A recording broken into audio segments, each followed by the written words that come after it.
Joe Biden, Mike Bloomberg grabbing guns, the first female Green Beret, Bernie Sanders supporters being their own worst enemy, and finally, I actually compliment a Yankees fan. All that's coming up right now on I'm Right.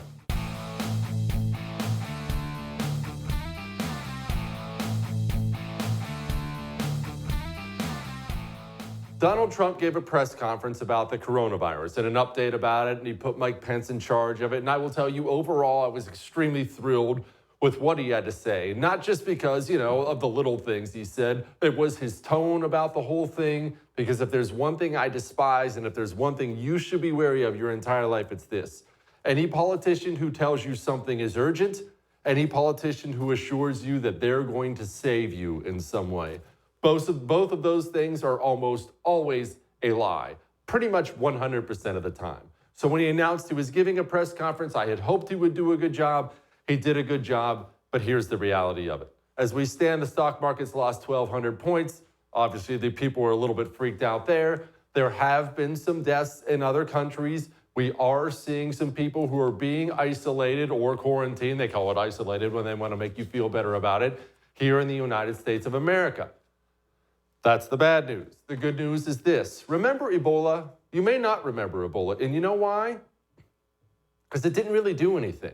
The Ebola virus is one of the worst viruses in the history of mankind. It is an ugly thing that apparently kills about everybody it touches and kills them in really ugly ways. And all of a sudden there was an outbreak and someone back here had it and we were all gonna die and everybody better stock up.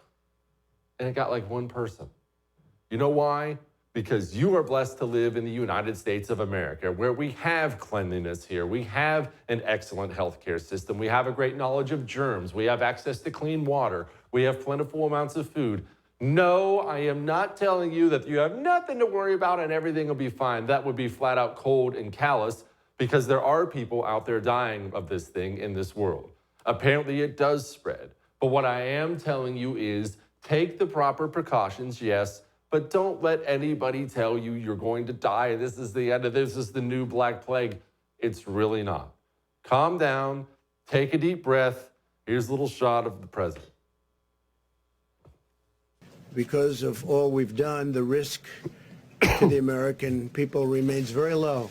And we have the greatest experts in the world, really in the world, right here. I'm going to be announcing exactly right now that I'm going to be putting our Vice President, Mike Pence, in charge. And Mike will be working with the professionals, doctors, and everybody else that's working. The team is brilliant. I spent a lot of time with the team over the last couple of weeks, but they're totally brilliant, and we're doing really well. And Mike is going to be in charge, and Mike will report back to me. But he's got a certain talent for this, and I'm going to ask Mike Pence to say a few words, please. Thank you, Mike. I look forward, Mr. President, to serving in this role, bringing together all the members of the Corona Task Force that you've established, HHS, CDC, DHS, the Department of Transportation, and State. This team has been, at your direction, Mr. President, meeting every day since it was established. My role will be to continue to bring that team together, to bring to the President the best options for action to see to the safety and well-being and health of the American people. We'll also be continuing to reach out to governors, state and local officials. In fact, in the recent days, the White House met with over 40 state, county, and city health officials from over 30 states and territories to discuss how to respond to this, to the potential threat of the coronavirus. We'll be working with them in renewed ways to make sure they have the resources to be able to respond. And as the President said, we'll be adding additional personnel here at the White House to support our efforts on the President's behalf. I love the fact that he put Mike Pence in charge for a few reasons. One, he's been an executive before. He's been the big cheese when he was governor of Indiana, so he knows something about that. Two, Mike Pence has that tone about him that is important when you're talking to people like that. He has that very grandfatherly tone. Why don't you sit on my lap and let me give you a Werther's original and tell you why everything will be okay. And look, that has value. I mean, I'm being tongue-in-cheek about it, but it has value, the voice of calm. But three, I like that he put the vice president in charge of it. It tells you the President of the United States is taking this seriously. I don't know how involved Mike Pence is actually going to be. I don't even know if he's all that capable of it. It's a good symbol to the American people that Donald Trump is taking the problem seriously. And remember something. No matter what you've seen in the media today, no matter what you've seen, I saw Nancy Pelosi said some really ugly things about it that I'm not even going to play for you. About this is about Donald Trump, and Trump shouldn't have done this, and this is the Trump virus. I saw somebody actually... This is not a political thing, people. This is a deadly disease that is killing old people. It's killing people in poor health around the world. It is something that spreads fast, and it's something that's already on the shores of the United States of America. It doesn't differentiate between Republicans and Democrats. And this isn't an indictment on the Democrats, and it's not an indictment on Trump. It's a deadly disease like human beings have faced throughout the history of mankind. So anybody that tries to drag politics into this thing, blow that person off. It really has no place. Some things actually are beyond politics. When people are dying in hospital beds, that's one of those things. Donald Trump gave a very practical piece of advice that is honestly one of the most effective things in the world at preventing a disease. People are poking fun at him for this, but I mean, he's right. Any of their behaviors? No, I think you have to always, I do it a lot anyway, as you probably heard. Wash your hands, stay clean. You don't have to necessarily grab every handrail unless you have to. You do certain things that you do when you have the flu. I mean, view this the same as the flu. When somebody sneezes, I try and bail out as much as possible with the sneezing. I had a man come up to me a week ago. I hadn't seen him in a long time, and I said, "How you doing?" He said, "Fine, fine." He hugs me, kisses. I said, "Are you well?" He says, "No." He said, "I have the worst fever and the worst flu." And he's hugging and kissing me. So I said, "Excuse me." I went there, I started washing my hands. So you have to do that. This is, I really think, Doctor, you want to treat this like you treat the flu, right? And, it's going to be. I want to have you, I love you. It was so nice of you to say thank you very much. That's the right tone. Make a little joke. It's also good advice. Wash your hands. Doesn't hurt to buy a couple extra gallons of water, maybe some batteries, get some dry goods in the house. You're not all going to die. Now, briefly shifting gears here, and I'm not going to get off of this. You heard me talk about it last night. I'm going to be talking about it today. I'm going to be talking about it for a long time. The Democrat rhetoric on guns is creepy. And it's wrong, and it's the antithesis of everything this country was founded on. Listen to Joe Biden talk about how the Second Amendment, well, it's not for everybody. Here's the deal. Constitutional amendment from the beginning. No amendment is absolute. None of you can stand up in the First Amendment of free speech and yell fire here. You'll be arrested because you're going to cause damage and danger. From the very beginning, the founders said not everyone is able to have a gun, and you can't have any weapon you want. That's simply never been the case. There are limitations. Everything he just said there is wrong. Literally, everything he just said there was wrong. There are multiple quotes from the founders saying you should, in fact, own, not that you're allowed to, you should own any weapon you want. George Washington was maybe the most emphatic about it. I think you've probably heard of him about the fact that you should own any weapon you want so you can fight the government if you have to. He's completely wrong, and because we have no media, nothing gets fact-checked in this country anymore. Here's Bloomberg. He's just as bad. And if you have a gun in the house, the likelihood of a young kid taking that gun and playing with it is really pretty high. And so you don't want to have guns. If you have a gun in your house, you are something like 22 times as likely to get killed with a gun. These people, I have guns in my house. My kids don't play with them. Do you know why my kids don't play with them? Because I've shown my kids how to use them. I've shown my kids how to use them safely. I satisfy that youthful curiosity. In fact, I've told them several times, anytime you want to handle any weapon I own, you just come ask me and we'll do it. And I'll unload it. I'll make sure they're using it safely. And you know what that does? It takes away the danger. It takes away the forbidden. Never had a problem in my house. It's called parenting. How about that? All right. All that may have made you uncomfortable, but I'm right. We got a great show for you tonight. Do not go anywhere. But first, let me tell you about a special we are doing here. The first is going to air a 1-hour special on the coronavirus. It's called Preparing for Pandemic. Mike Slater is hosting, and it'll premiere tomorrow at 6 p.m. right here on The First.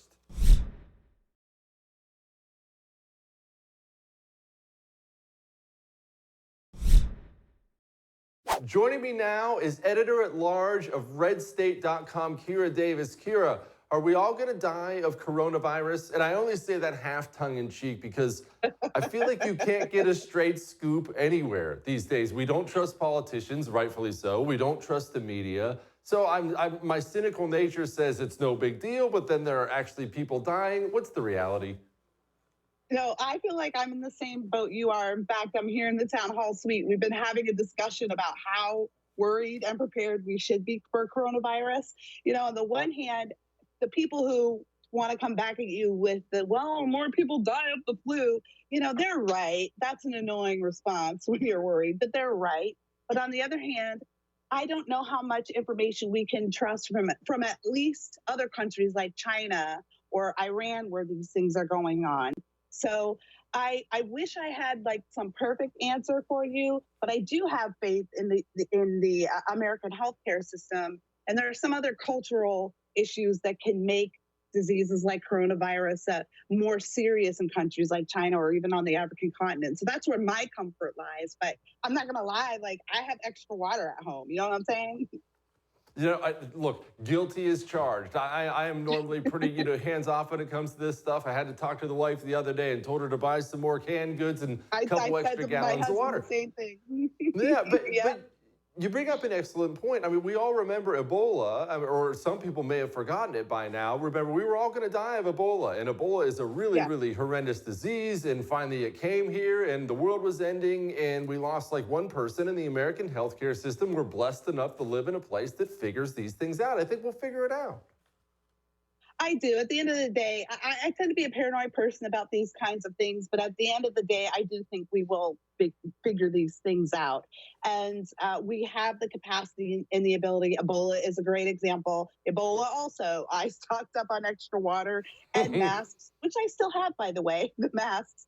And but it wasn't as bad as we feared it might be. And the truth is, once we ran the analysis on that, it was because the American healthcare system is actually set up to deal with these things. Not only culturally do we value just good hygiene, washing your hands, that can make a huge difference, but we have the healthcare infrastructure to take care of it. So I trust that this is not going to get out of hand, but it doesn't mean that you shouldn't be prepared. I mean, that's just common sense. It's not a big deal until it is a big deal. No, I'm with you there. And look, all right, that was the good news. The bad news is this. I genuinely just want the country to come together. Now, I've been very open about the fact I have no faith that's going to happen, but I really want the country to come together. And I love these moments where we can all join hands and come together and, yeah, America, baby, and that kind of stuff. I know that sounds hokey. So and I don't know why I did it, I held out hope for about 5 seconds that we would at least, all the politicians and the media and everybody would just join together, get the appropriate information out there and do the right thing. And it's already turned into this anti-Trump screed where everything about the coronavirus has to be about Republicans versus Democrats. Are we ever going to face anything to where we can look around and just be like, yeah, we're in this together? No, and I think it's really adorable that you thought that was going to happen. It's true. It's true. No, I mean, Jesse, we are months away from an election that the Democrats are looking more and more like they're going to lose every day. They've got to cling to something. Mueller didn't work. Russia didn't work. There's Trump's Teflon Don. Nothing sticks to him. So why wouldn't they pin this on him? If there's anything to be said about this, Jesse, I think it's that we can all rally around the idea that perhaps we shouldn't have decided to make China our main economic partner, because you look at what's happening to the Dow, but I don't think that's Trump's fault. But yeah, of course they're going to blame Trump. Trump broke a lot of people in 2016, and those people haven't, managed to get their batteries changed yet. Yes, he did. And speaking of the election, we have candidates now, and look, maybe I just don't remember appropriately. I don't remember the Democrats ever being this open about the gun thing, about assault weapons ban, and we're going to ban this. And Joe Biden out there, was once the leading candidate and now rising in the polls again. I'm going to bankrupt gun manufacturers. That has historically been a general election loser, big time. I realize that's more the Democrat side, but why are they so open about it now? Has the public shifted, or have they just been dragged so far to the left, that's where we are? They've been dragged so far to the left, that's where we are. That's exactly what's happening. It's not a winning issue. It's not going to be a winning issue. And this is a sign of the bubble that they're still in. They don't get it, Jesse. Like, after 3 years of this nonsense, after all of these people who have said, look, this is why I chose Trump. I needed action on the border. I needed action on the economy. They still don't get it. There is such a huge disconnect between the elites in the Democrat Party and the regular American out there. I live in California, and we've got our own issues going on there with AB 5 and this bill that's outlawed, that's banned independent contracting. And I have never seen so many people say, you know what, I'm willing to cross the aisle for Trump just this once, because the Democrats have pulled too far to the left. I know that that's anecdotal, but I have really never seen it like this. We are at a crossroads, and I think the American temperament is really not yet primed to move all the way to socialism. And I think this is a losing issue. The coasts are fighting for their lives, Jesse, right now. They are. And I think that is becoming, it's hobbling the Democrat Party. Americans just want to be free, even the ones who think they like socialism. Let's just assume, one last thing here, let's just assume that Bernie's the nominee, or whoever's the nominee, that Trump curb stomps him in 2020, which all indications are that's probably where we're heading. Does the Democrat Party, because of the things you just talked about, do they finally wake up and look around and say, wow, I should make some adjustments, or do they just keep going full steam ahead on the socialism train? I would say, yeah, maybe they'd be smart enough to make some adjustments, but the way that they have handled themselves in the last 3 years, I really don't have any faith that they will learn any lessons. Nancy Pelosi used to rule that party with an iron fist. The squad came along, and now Nancy's like second string. And I'm being facetious a little bit, but that worries me. That tells me that she's actually not got the power that she used to have. So no, I think the Democrat Party continues to pull left until something very drastic happens, which we might see in November. We may see Trump win by an even bigger margin. If he wins the popular vote, I am curious to see what that does for his mandate and what that does for the Democrat Party moving forward. I don't have any faith that they're going to learn any lessons. They haven't proven it to me so far. Well, I guess until then, the beatings will continue until morale improves. Editor-at-large of RedState.com, Kira Davis, thank you so much. You're wonderful. You're welcome. Thanks, Jesse. All right, we're not done yet. We have a lot more me and some heartwarming stuff. Hang on.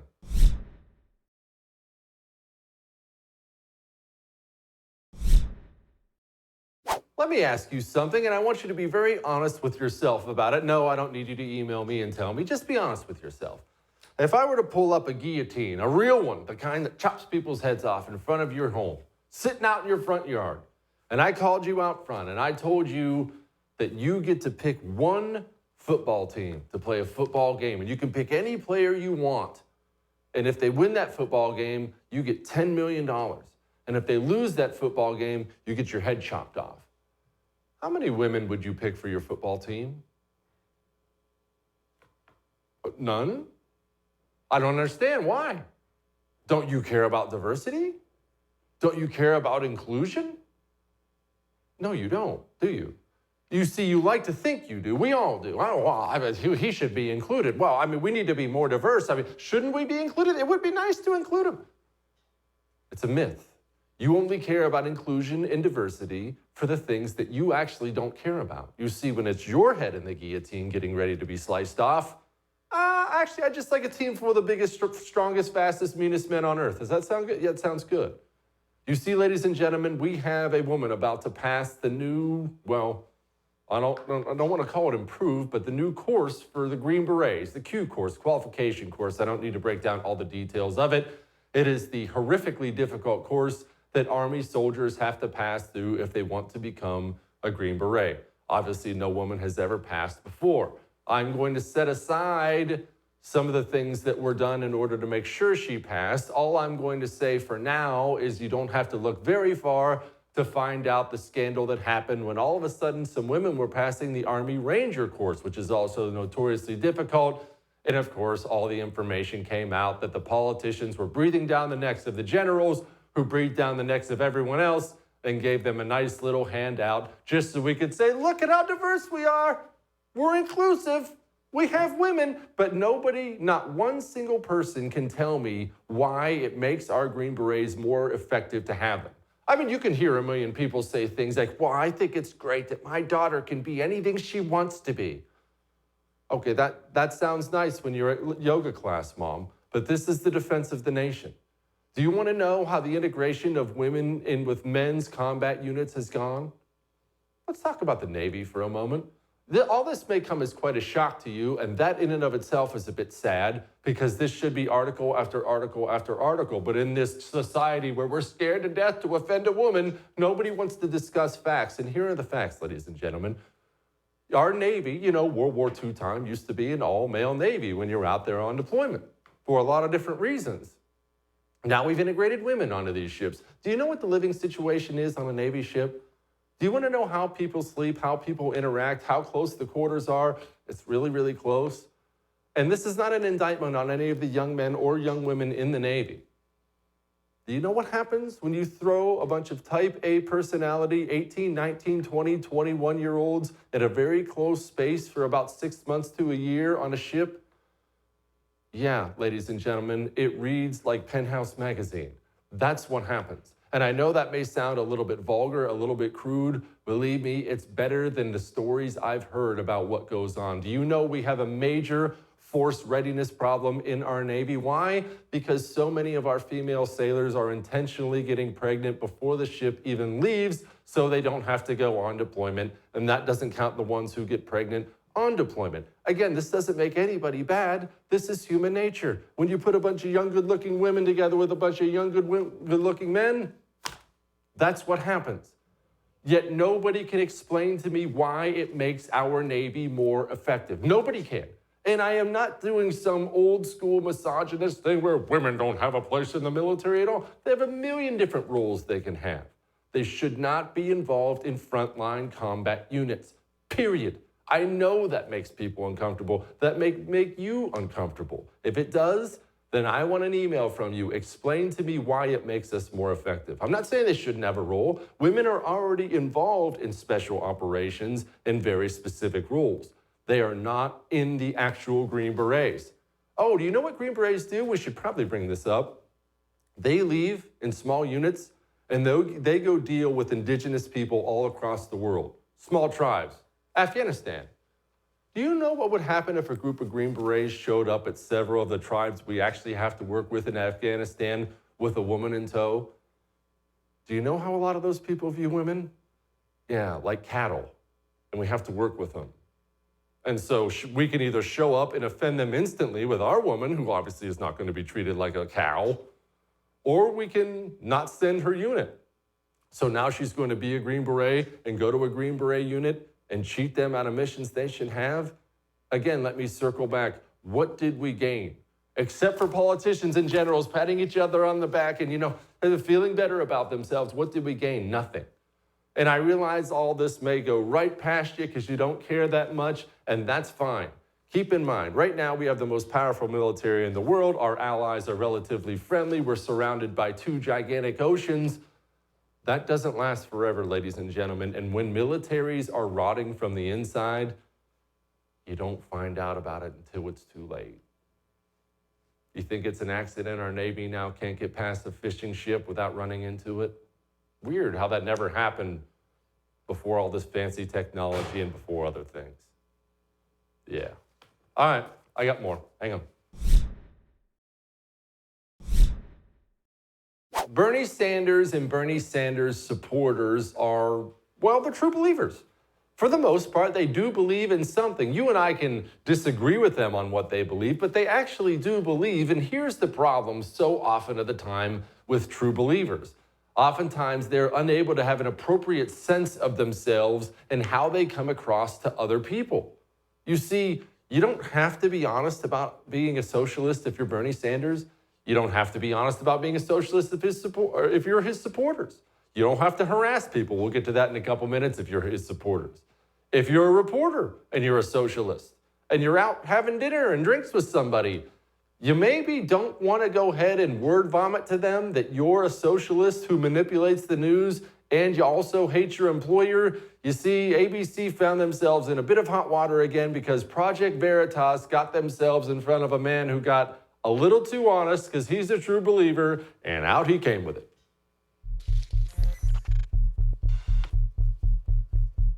You consider yourself a Democrat socialist? Yeah. More than that, I'd consider myself a socialist. I feel terrible. I feel like it's like the truth suffers. The voters are poorly informed. Our bosses don't see an upside in doing the job that we're supposed to do, which is to speak truth to power and hold people to account.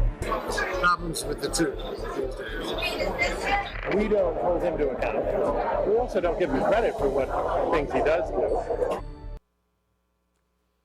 Did any of that surprise you? No. I will tell you, it did surprise me that ABC chose to suspend that man and transfer him.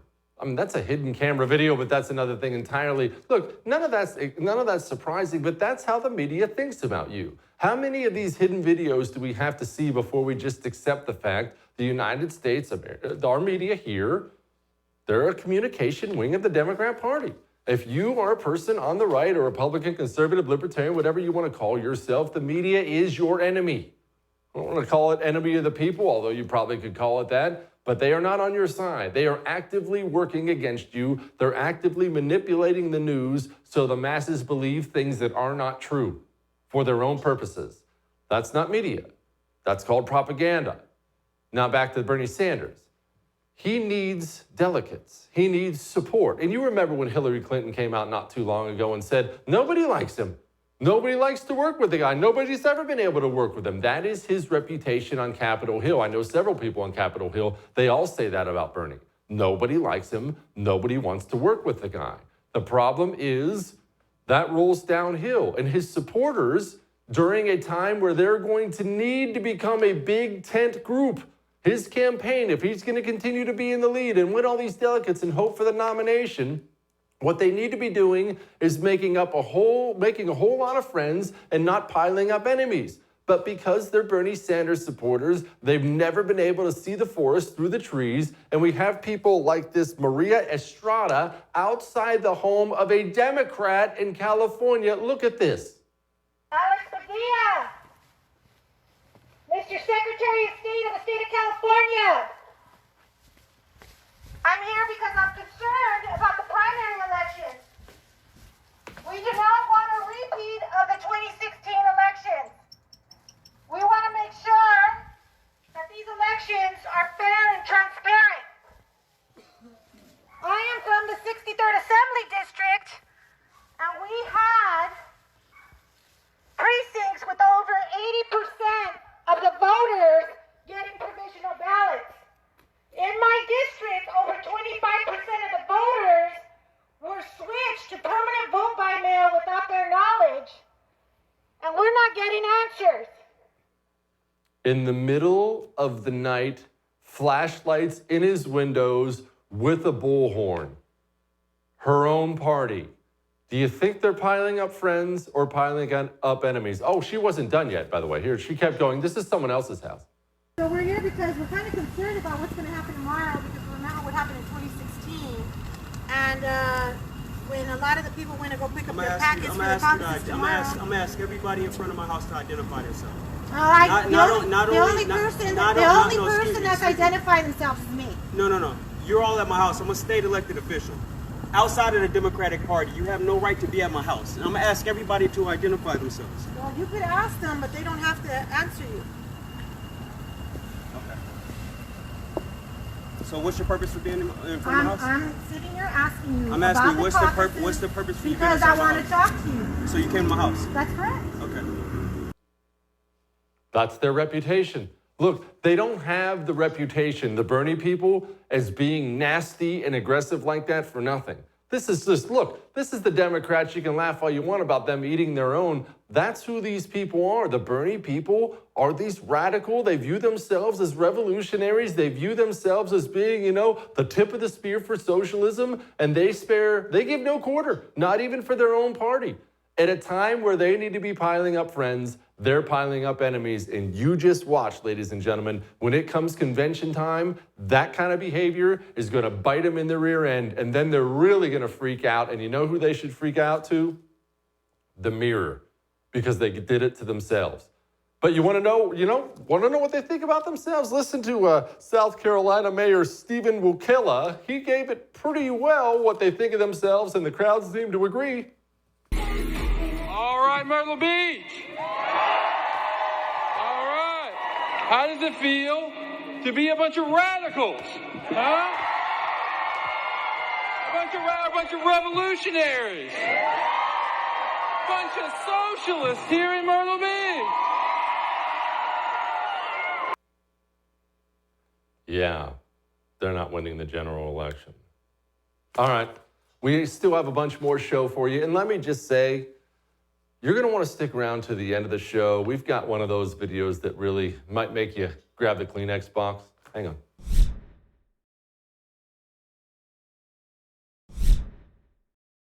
Joining me now, the big cheese at Security Studies Group, and more importantly for my purposes today, former Green Beret Jim Hansen joins me. Jim, we have the first female about to pass the Green Beret qualification course. I am absolutely apoplectic about the whole thing. I say that there's absolutely no need for it. Nobody can tell me why it makes our Green Berets any more effective or deadly. I don't subscribe to this diversity nonsense, but you are the man who's actually worn one. What say you? Can I beat her to the punch by declaring myself to identify as the first female Green Beret? Right? I'm pretty sure that's legal. I'm pretty sure that's the way the game is played. I may give you a slightly mixed contrary view here. I am relatively sure they gamed the system to get her through. I doubt this was a situation where she met all the standards with absolutely no, nudging along, no additional attempts, passed all the events in the proper way. I doubt it. I don't think they did. I think that's what happened with the first Ranger School graduates. They gave them some additional time in mountain phase and pushed them through. Having said that, I don't have a 100% aversion to female in any military role if they're going to be in any military role. We would either have to decide that maybe there was a no combat arms distinction or something else. And having thrown that out, unfortunately, I can't find a rational reason to oppose it purely on they can't play with the Green Berets if they're playing with anybody else mode. I get that. I guess my point is I would rather regress to the time where they're not in any combat role, and that is not in any way anti-women. It is just, there are 1,000,001 reasons behind it. One, their bodies simply do not hold up, even if they get through the training. Women are built differently. They don't have the same muscle mass. They don't have the same hips. They don't have the same legs. They don't have the same shoulders. Two, when you look at how the integration of women has gone with our Navy, even though nobody wants to talk about it, the ships have become one gigantic orgy and half of them are pregnant before they even leave. And no one wants to bring this fact up, Jim. It's just, look, you put a bunch of young 19, 20, 21-year-olds together and stuff them in a tiny little room. Some things are going to happen in that room, and they happen a lot. Everything you just said is absolutely true, especially the part about Navy orgies. And that was, at least, the only difference being now they're doing it with men and women and men and women and women, as opposed to just with each other. It's no more just rum, sodomy, and the lash being the Navy's password. And you're right, it is absolutely, there are physical differences, there are cultural differences, and all of these things are coming out the more we see this happening. And I think this is going to be another example of it. You can throw in the one way, I guess you could say that Special Forces mission makes this even more difficult to integrate is the fact that one of the roles is to go to third world bleep holes and try to build rapport with the people who live there which in many cases involves pretending their cultures aren't vastly inferior to ours. All right. And in doing that, one of the things many of these cultures have in common is wicked misogyny and, attitudes towards women that make you seem like a progressive, vagina hat wearing, women's march guy. And God, that's a really horrifying thought right there. I'm going to have to stop for a moment. But no, you know what I mean? You go there and you play along with their game. You eat their food. You hang out with them. You share difficulties with them. And bringing women into those situations in the remote context and areas where it's going to happen is going to be even more difficult. And I think that is going to be a problem. I don't know if they're going to limit the mission set she or her friends are involved in, but it's not going to work easily. Which again, I mean, look, you're the second Green Beret who said exactly that to me, and I said it in the previous segment. So what are you going to do? Are you going to cheat her entire unit out of missions that they qualified for, that they're gung-ho to go on because now they're stuck with the woman? It just, none of this works. And even if you can make the argument that she made it through and didn't get pushed, which I'm already being told some things behind the scene that I'm not allowed to share yet. She did get pushed. That's another matter. Even if she made it through, how does it make them more effective? The military is not an inclusive group, and Special Forces is dang sure not an inclusive group. It's exclusive, and it's supposed to be. Some people are too fat. Some people don't have eyes that are good enough. Some people are too worthless and weak, and that sucks. That's fine. Go be an accountant somewhere, but you can't be in Special Forces. That's the name of the game. Dude, I'm 100% with you. With the class I started in, we graduated, I think, 19% of the people who showed up on the first day. So it tends to weed out the worthless and weak up to this point. And I heard the exact same thing you did. I heard there are issues with the standards. The one place I think you can make a case for having a female along on these is kind of the Team Lioness concept. When you are in countries where there is a split between men and women and you need to engage the female population.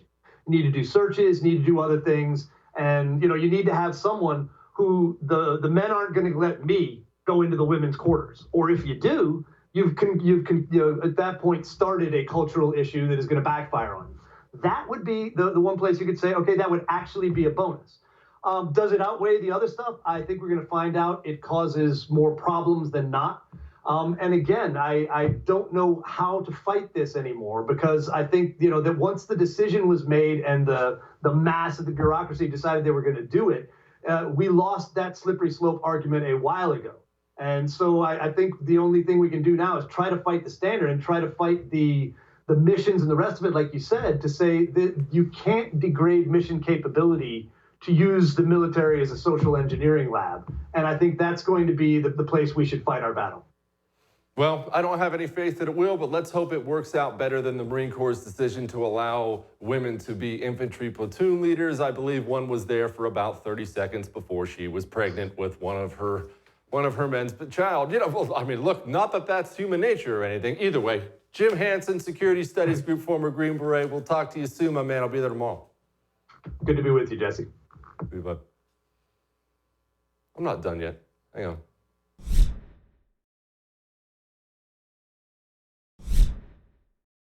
People who have learning disabilities or special needs of some kind, I have always believed that they have a special place in heaven.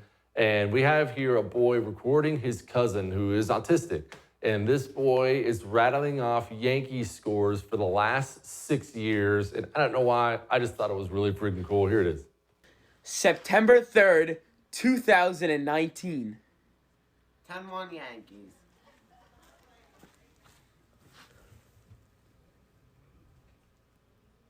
Correct. And who pitched, Will? Paxton.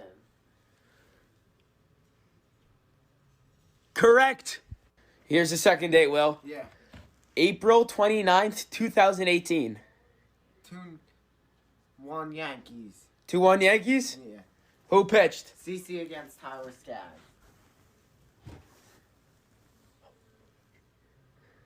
And you're correct. July 25th, 2014. 6-4 Yankees. Corona against Burley. Correct. And correct. That's as good as it gets, people. All right. We're going to be back and better than ever and do it again tomorrow. See you then.